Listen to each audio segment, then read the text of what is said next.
ನಮಸ್ತೆ, ನಾನು doctor Jayakumar, SDM ಕಾಲೇಜಿನ ನಿವೃತ್ತ ಪ್ರಾಚಾರ್ಯ. ಅರ್ಥಶಾಸ್ತ್ರ ಮತ್ತು ಗ್ರಾಮೀಣಾಭಿವೃದ್ಧಿ ಪಾಠ ಮಾಡಿದ ಅನುಭವ ನನಗಿದೆ. ಈ ಹಿನ್ನೆಲೆಯಲ್ಲಿ ಸಮಾಜಮುಖಿ ಚಟುವಟಿಕೆಗಳ ಕೇಂದ್ರಗಳನ್ನ ಗಮನಿಸ್ತಾ ಹೋದಾಗ ನನ್ನ ಗಮನಕ್ಕೆ ಬಂದದ್ದು ಸೇವಾ ಭಾರತಿ. ಕೆಲವಾರು ದಶಕಗಳಿಂದ ಬೆಳ್ತಂಗಡಿ ತಾಲೂಕಿನಾದ್ಯಂತ ಸಮಾಜದ ಅವಕೃಪೆಗೆ ಒಳಗಾದವರಿಗೆ ಸೇವಾ ಕೈಂಕರ್ಯದಲ್ಲಿ ತನ್ನನ್ನು ತಾನು ತೊಡಗಿಸಿಕೊಂಡು ಇತರರಿಗೆ ಆದರ್ಶವಾದಂತ ಸಂಸ್ಥೆ ಸೇವಾ ಭಾರತಿ. ಸೇವಾ ಭಾರತೀಯ ಬಹಳ ಮುಖ್ಯವಾದ ಕಾರ್ಯಕ್ರಮ ಸೇವಾಧಾಮ. ಬೆನ್ನು ಮೂಳೆ ಮುರಿತಕ್ಕೆ ಒಳಗಾದವರಿಗೆ ಪುನಶ್ಚೇತನ ಕೊಡುವಂತ ಒಂದು ಕೇಂದ್ರ ಆರಂಭ ಮಾಡಿದ್ದಾರೆ. ವಿನಾಯಕ ರಾವ್ ಅವರ ಮುಂದಾಳತ್ವದಲ್ಲಿ ಸೇವಾ ಭಾರತಿಯವರು ಆರಂಭ ಮಾಡಿದ್ದಾರೆ. ಈ ಸಂಸ್ಥೆಯ ಬಗ್ಗೆ ನನಗೆ ಬಹಳ ಹೆಮ್ಮೆ ಮತ್ತು ಗೌರವ. ಯಾಕಂತ ಹೇಳಿದ್ರೆ ಒಂದು ಸರ್ಕಾರ ಮಾಡಬೇಕಾದಂತ ಕೆಲಸವನ್ನ ಸೇವಾ ಭಾರತಿ ಮಾಡ್ತಾ ಇದೆ, ಸೇವಾಧಾಮ ಮಾಡ್ತಾ ಇದೆ. ಬೆನ್ನು ಮೂಳೆ ಮುರಿತಕ್ಕೊಳಗಾಗುವುದು ಅಂತ ಹೇಳಿದ್ರೆ ಒಬ್ಬ ಮನುಷ್ಯ ತನ್ನ ಜೀವಮಾನದಲ್ಲಿ ದೊಡ್ಡ ಆಘಾತ ಅಂತ ಹೇಳಿದ್ರೆ ನನ್ನ ದೃಷ್ಟಿಯಲ್ಲಿ ಅದು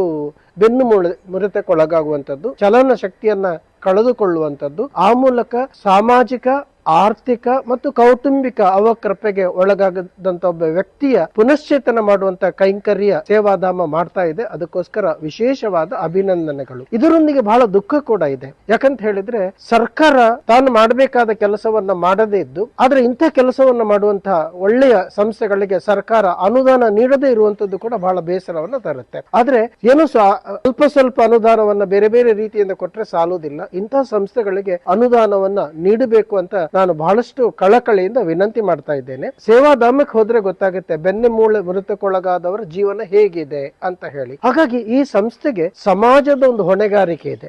ಏನು ಅಂತ ಹೇಳಿದ್ರೆ ಸಮಾಜದಲ್ಲಿ ಅವಕೃಪೆಗೆ ಒಳಗಾದವರನ್ನ ಪುನಶ್ಚೇತನ ಮಾಡುವಂತ ಸಂಸ್ಥೆಗೆ ಬೆನ್ನೆಲುಬಾಗಿ ನಿಲ್ಲುವಂಥದ್ದು, ಬೆನ್ನು ಮೂಳೆ ಮುರಿತಕ್ಕೊಳಗಾದವರಿಗೆ ಬೆನ್ನೆಲುಬಾಗಿ ನಿಲ್ಲುವಂಥದ್ದು, ಅವರಿಗೆ ಸಹಕಾರ ನೀಡುವಂಥದ್ದು, ಆ ಸಂಸ್ಥೆಗೆ ನಮ್ಮಿಂದಾದ ಸಹಕಾರ ದೇಣಿಗೆಯನ್ನು ನೀಡುವಂಥದ್ದು ಬಹಳ ಮುಖ್ಯ. ಆ ನಿಟ್ಟಿನಲ್ಲಿ ತಾವೆಲ್ಲರೂ ಕೂಡ ಸೇವಾಧಾಮದ ಹೊಸ ಕಟ್ಟಡ ಬರ್ತಾ ಇದೆ. 7 ವರ್ಷಗಳನ್ನ ಪೂರೈಸಿ ಇದೀಗ 8ನೇ ವರ್ಷಕ್ಕೆ ಪದಾರ್ಪಣೆ ಮಾಡ್ತಾ ಇದೆ. ಹಲವಾರು ಜಿಲ್ಲೆಗಳಿಂದ ಬೆನ್ನು ಮೂಳೆ ಮುರಿತಕ್ಕೊಳಗಾದವರು ಪುನಶ್ಚೇತನಗೊಳ್ಳಿಕ್ಕಾಗಿ ಇಲ್ಲಿ ಬಂದು ಹಿಂದೆ ಹೋಗ್ತಾ ಇದ್ದಾರೆ. ಹೊಸ ಕಟ್ಟಡ ಬರ್ತಾ ಇದೆ. ಈ ಸಂದರ್ಭದಲ್ಲಿ ನಾವೆಲ್ಲರೂ ಕೂಡ ಕೈ ಜೋಡಿಸಿ ಸಹಾಯ ಹಸ್ತವನ್ನ ಸೇವಾಧಾಮಕ್ಕೆ, ಸೇವಾ ಭಾರತಿಗೆ ನೀಡಬೇಕಾದ್ದು ಸಮಾಜದ ನಮ್ಮೆಲ್ಲರ ಕರ್ತವ್ಯ ಅಂತ ನಾನು ಭಾವಿಸಿದ್ದೇನೆ. Thank you. Sevadhama Rehabilitation Center for people with spinal cord injury.